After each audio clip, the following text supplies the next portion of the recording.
இப்ப ஏக்கு தெரியுமா திருமாவளவர்கள் இப்படி வந்து பாத்தீங்கன்னா ஒரு பில்டப் கொடுத்துட்டே இருக்காரு. அவருக்கு வந்து பாத்தீங்கன்னா அவருடைய பங்கு தான் அதிகமா இருக்கணும். இப்போ வந்துட்டு அதிமுக முழுசுமையா உடஞ்சி பாதிக்கு மேற்பட்டவங்க தமிழை வச்சுக்கிறத வந்து சேர்ந்துட்டே இருக்காங்கல்ல, அது அவருக்கு வந்து பிடிக்கல. ஏன்னு கேட்டீங்கன்னா இப்படி அதிமுகவுடைய சப்போர்ட் அதிகமா வந்துட்டு அப்படின்னா இந்த 2 சீட் வச்சுக்கிறவங்களுடைய சப்போர்ட் பெரும்பான்மையா தமிழை வச்சுக்கிறதுக்கு தேவைப்படாது. அப்ப இவங்களுடைய முக்கியத்துவங்கிறது அங்க இல்லாம கூட போகும். சோ அப்படிங்கும் போது நாம தான் முக்கியத்துவமா இருக்கணும். இவங்க எதுக்கு அதிமுக அப்ப நம்மளுக்கு உண்டான முக்கியத்துவம் போயிருமோ. அதாவது இவங்க எப்பவும் பில்டப் கொடுக்கலாம்ல. அதாவது பிசிகேவால தான் தமிழை வச்சுக்கலாம் ஆட்சி அமைச்சிருக்கு. எப்படி திமுக எங்களால தான் ஆட்சி அமைச்சு சொல்றாங்க, அதே மாதிரி பிசிகவும் அடிக்கடி இந்த வார்த்தையை பயன்படுத்தி முன்னாடி பார்த்துப்போம்.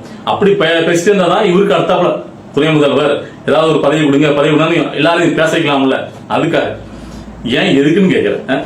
சோ எனக்கு தெரிஞ்சு ஆதவர்ஜனாலதான் இந்த எல்லா பிரச்சனையும் இனிமேல், அதாவது அந்த கட்சிக்குள்ள எதுவும் பிரச்சனை வரணும் அப்படின்னா ஆதவர்ஜனால தான் வரணும், வேற யாராலையும் கிடையாது.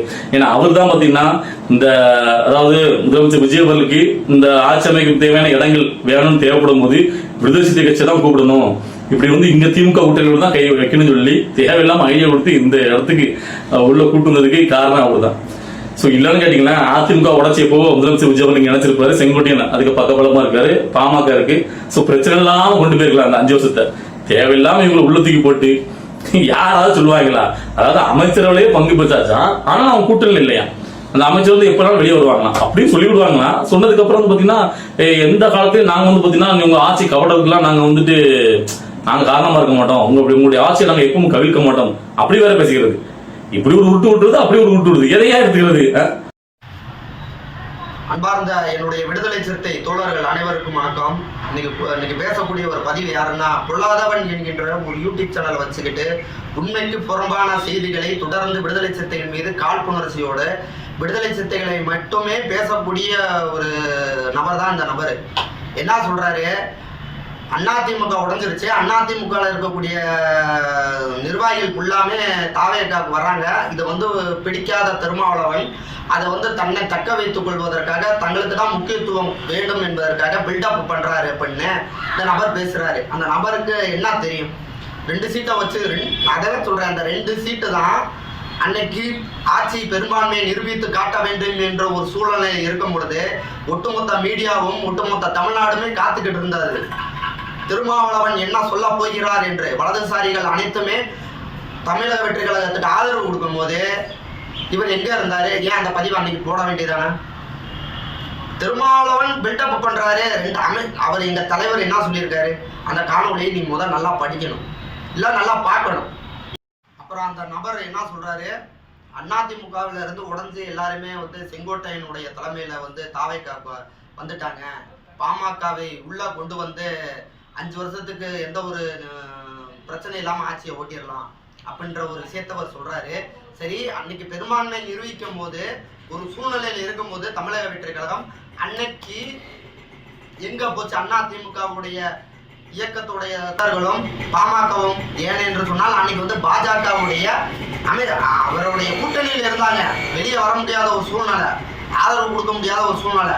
அன்னைக்கு ஆதரவு வேண்டும் என்று தமிழக வெற்றி கழகத்துடைய தலைவரும் இன்றைய முதல்வருமாக இருக்கக்கூடிய விஜய் அவர்கள் வந்து அன்னைக்கு வந்து அழைத்த ஒரு இயக்கம் விடுதலை சிறுத்தைகள். வலதுசாரி இயக்கத்தை மட்டும்தான் அன்னைக்கு அழைச்சாங்க, அதிமுகவையோ பாமகவையோ அழைக்க கிடையாது. வந்து அரசியலை தெரிஞ்சுக்கிட்டு பேசணும்.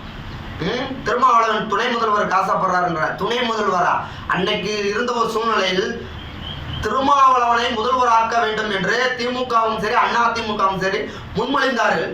இது அனைத்து ஊடகத்திலுமே பேசப்பட்டுச்சு. ஏன் அதை பேச மாட்டீங்க? நாங்கள் அன்னைக்கு ஒப்புக்கொண்டு இருந்தால் முதல்வராக வந்திருப்போம். எங்களுக்கு பதவியின் மேல் எந்த ஒரு பற்றும் கிடையாது. எழுச்சி தமிழர் திருமாவளவன் பதவிக்கு ஆசைப்பட்டிருந்தால் அன்றைக்கு அந்த ஒரு ஒப்புதலுக்கு அவர் ஒப்புக்கொண்டிருப்பார். நாங்கள் அமைச்சரவையில் விட்டு வெளியேறுகிறோம் என்று சொன்னால் அது எங்களுடைய நிலைப்பாடு, எங்களுடைய கட்சியுடைய நிலைப்பாடு, எங்கள் தலைவர் எடுத்த ஒரு நிலைப்பாடு. இது உனக்கு என்ன பிரச்சனை? இல்லை நான் கேட்குறேன், உனக்கு என்ன பிரச்சனை? அன்னைக்கு ஆதரவு கொடுக்க வேண்டியதுதானே? பெரும்பான்மை நிரூபித்து காட்ட வேண்டும் தமிழக வெற்றி கழகத்துடைய ஒரு நிபந்தனையில் இருக்கும் போது கவர்னருடைய ஆட்சி வந்துவிடக்கூடாது அப்படின்ற ஒரு சூழ்நிலையின் காரணமாக அன்னைக்கு அண்ணன் எழுச்சி தமிழர் அவர்கள் வெளியிலிருந்து ஆதரவு கொடுக்கிறோம் அப்படின்ட்டு ஒரு விஷயத்த சொன்னாரு. அந்த விஷயத்துக்கு தமிழக வெற்றி கழகத்தின் முதல்வர் என்ன சொன்னாரு, நீங்கள் எங்களுடைய அமைச்சரவையில் நீங்க வரணும், வெளியில இருந்து ஆதரவு கொடுக்கணும், எங்களை வந்து நீங்க ஆதரிக்கணும் அப்படின்ற ஒரு டிமாண்ட் அன்னைக்கு வைக்கும் போது அது சரி என்று எங்களுடைய தலைவர் அந்த அமைச்சரவையில் இடம் பெற்றார். ஆனால் அந்த அமைச்சரவையில் இருந்து நாங்கள் எப்ப வேணாலும் நாங்கள் வெளியேறுவோம். ஆனால் 5 ஆண்டுகளுக்கு தமிழக வெற்றி கழகத்திற்கு எந்த ஒரு பாதிப்பையும் விடுதலை சிறுத்தைகள் ஏற்படுத்தி கொடுக்காதுன்னு எந்த ஒரு கட்சி சொல்லும்? அமைச்சரவையிலிருந்து வெளியேறிட்டு எந்த ஒரு கட்சியாவது சொல்லுமா?